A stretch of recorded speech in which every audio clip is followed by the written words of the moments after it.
What's up, it's me, Juby Gaming, and welcome to another Star Wars Battlefront video. So, my last video on this channel was my impressions of the Star Wars Battlefront beta, and the full game has been released and has been out for pretty much a month now. So, my intentions with this video and what I decided to do is I wanted to wait a decent amount of time before making a video on Battlefront, and I really just want to do like a breakdown discussion video about the game, discussing whether or not you should buy the game, since that seems to be the most heated topic and there's plenty of people on either side, and I still see a ton of people asking, what is Battlefront all about? What is this game? Should I buy this game if I'm a Star Wars fan? Should I, wait till it goes on sale, and questions like that. And the reason I decided to wait is because I wanted to wait until the second resurgence probably of excitement and sales for this game, since Star Wars The Force Awakens will be releasing this week and Christmas will be the following week. So obviously this is going to be the time coming up soon where people are going to be considering and questioning what games they should buy. And I know Battlefront's probably going to be one of the most talked about games this year at least. So jumping right into this, I wanted to do a breakdown of the core multiplayer experience.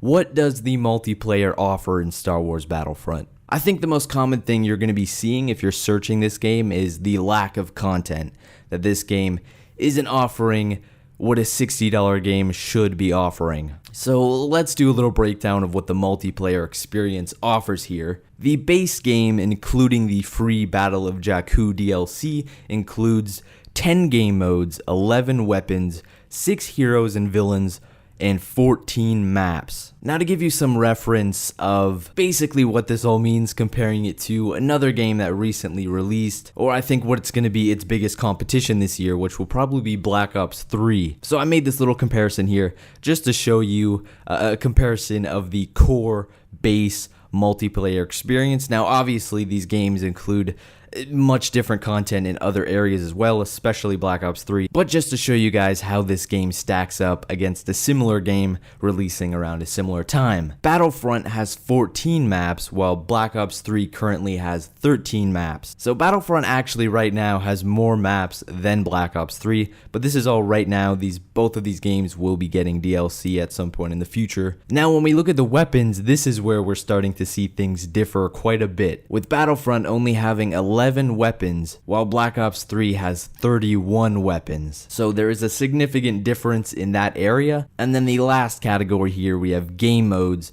While Battlefront has 10, Black Ops 3 has 12. So that was just a very small and limited comparison I decided to make to show you guys, like what does this game actually have. Now, it wasn't as extreme as I think some people are expecting. I don't think this game is really lacking content in the areas I think people would assume. Obviously, it's lacking in the area of weapons, but as far as maps and game modes, this game is on par, if not has more than Black Ops 3 like we saw in that comparison, or similar games that have released around similar times. Now jumping out of multiplayer, I'm also going to give you a brief breakdown and rundown of the single player content that this game offers. Battlefront includes 5 training missions, 8 battles and hero battles, and 4 survival missions. So if you're not really that huge in the multiplayer and you're looking for some single player content to play by yourself or with a co-op partner, this game does offer that, but it is fairly limited and it doesn't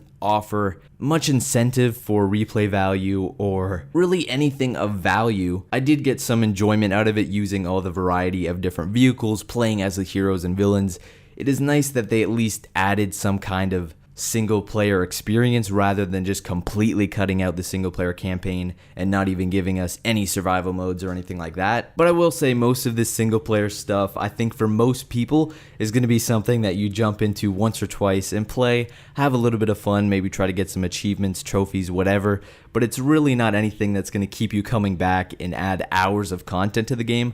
I think it could have potentially been if they added something that would give you a reason to keep going back, such as if the survival missions were unlimited waves, but they're only limited to a certain number of waves, so it's different from some never-ending wave game mode that you can't really just keep going back and trying to reach the highest round or something like that. So I think that's kind of disappointing. But they are there, and I think if you have the game, there's something that do add a little bit of enjoyment and extra content if you're looking for something new to experience. But as I've shown you guys, I don't think this game is lacking in the areas that many people would assume. This game has a decent amount of maps, it has a decent amount of game modes, and things like that. But where this game is really lacking is, the best thing I can think of is, to me, Battlefront is like a cake with no icing. The core is there, the base experience, the center of a game, I think is here, but it's just lacking that carrot on a stick, those things that make you want to get invested into a multiplayer game and keep you coming back day after day to put in hundreds of hours into these games. That's what's lacking here.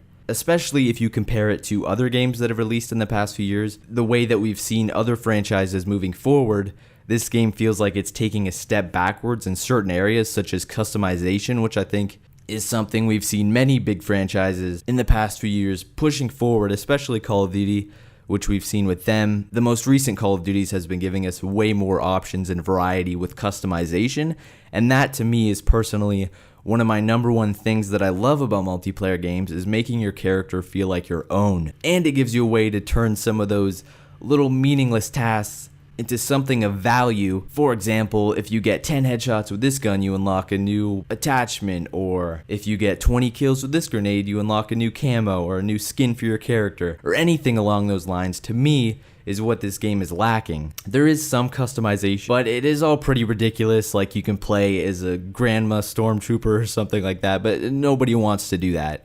And very, very later on, when you're near the final levels, you get to unlock different alien races in the Shadow Trooper costume, which are very badass, but they're so limited and they take forever to unlock. And then when we move over to the weapons, there's only 11 weapons to begin with, and there is absolutely no way of customization in any way. There's no attachments, no camos or anything like that. And there's a lot of debate on whether or not this game should add more, because I know one of the biggest selling points of Battlefront is that this is an accurate, authentic Star Wars experience, and in the world of Star Wars, characters don't have like camos on their weapons and attachments and all of that stuff, but I still think that's not really an excuse for the lack of content here. I do think they could have found out a way to add more content than is currently in the game. Pretty much anything for me would add so much to this game. This is a situation where a little bit goes a long way. If Battlefront released with more weapons and appropriate customization, which I think they could add, such as simple things that wouldn't pull you out of the Star Wars experience,